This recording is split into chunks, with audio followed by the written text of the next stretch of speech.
Our nation has always been welcoming, but we cannot let terrorists take advantage of our compassion. This is a moment where it's better to be safe than to be sorry. The events of a bloody weekend in Paris have the world attuned to ferreting out and finishing off as many terrorist killers as we can find. But we need to refocus that gaze inward as well. And don't take our eyes off a ball the terrorists would be thrilled to have us miss.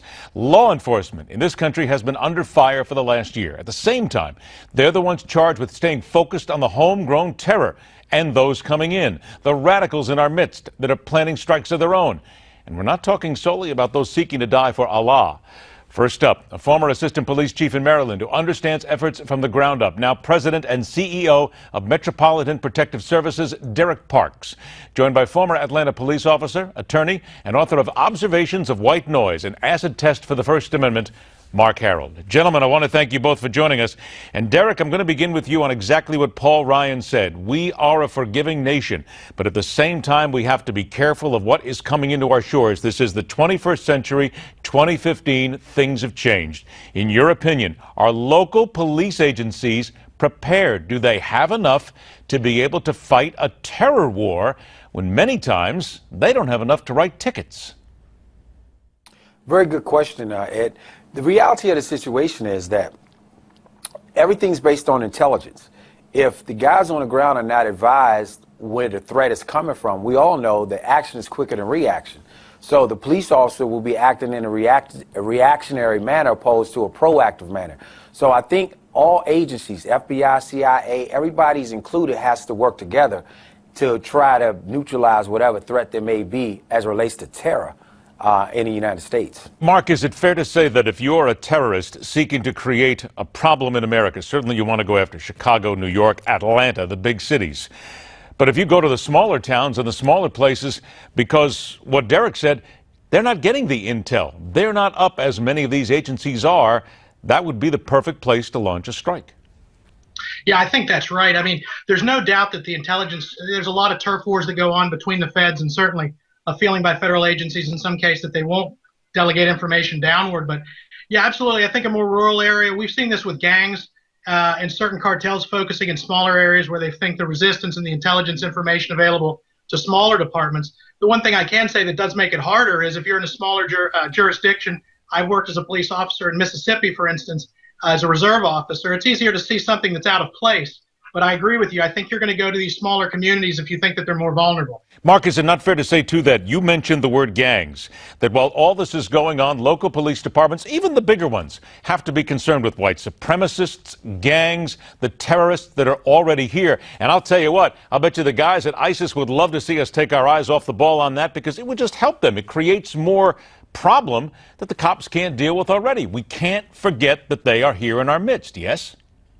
Yeah, absolutely. And you do need that intelligence that was spoken of earlier. You know, when you're dealing with certain types of crimes, human trafficking, drugs, even tax. I remember one big case down in North Carolina where an off-duty sheriff's deputy saw some behavior with tax stamps in a cigarette warehouse that led to a major terrorist investigation up in Michigan. You have to look, you know, when you bust crimes in different types of criminal syndicates, you got to look at where the money's going and see if you can work with other agencies to see if they're funding terrorism. Derrick, let me come to you with this. There is a new study that's soon to be published by George Washington University. It's called From Retweets to Raqqa, ISIS in America. 71 people have been charged in the United States for Islamic State-related activities. 56 in 2015 alone, a record number of terrorism-related charges for any year since 9/11. That comes right from the Washington Post and this study that's due to come out. When you hear something like that, is there any doubt in your mind whatsoever that they are here? They are ready. They are looking to do damage, and law enforcement is already, in many ways, unfortunately, behind the curve of trying to find them.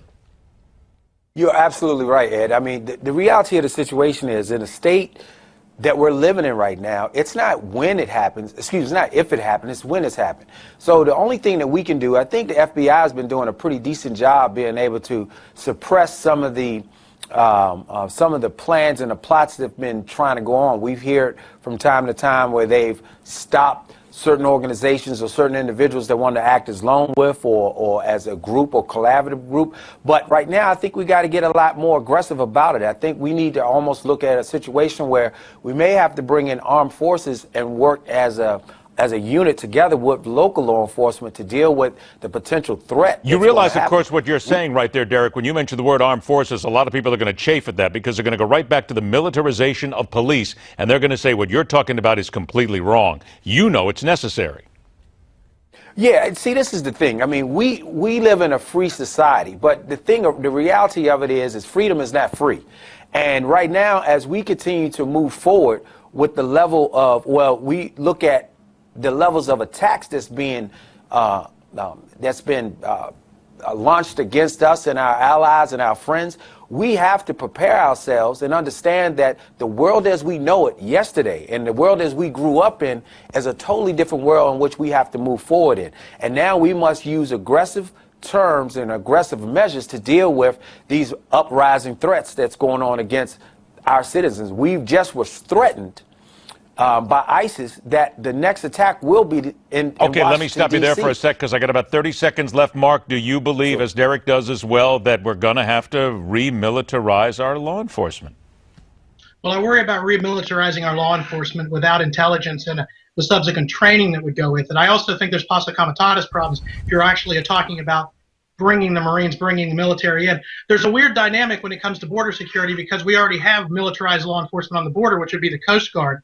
But there are new normals out there, and our Constitution, at least in the Fourth Amendment context, talks about reasonable and probabilities. That I don't know that we should militarize domestic law enforcement. I think that there's a slippery slope there. But I do agree that there's a new normal that we're going to have to examine from the top down and figure out how we're going to keep people safe from these cataclysmic events, which can be different.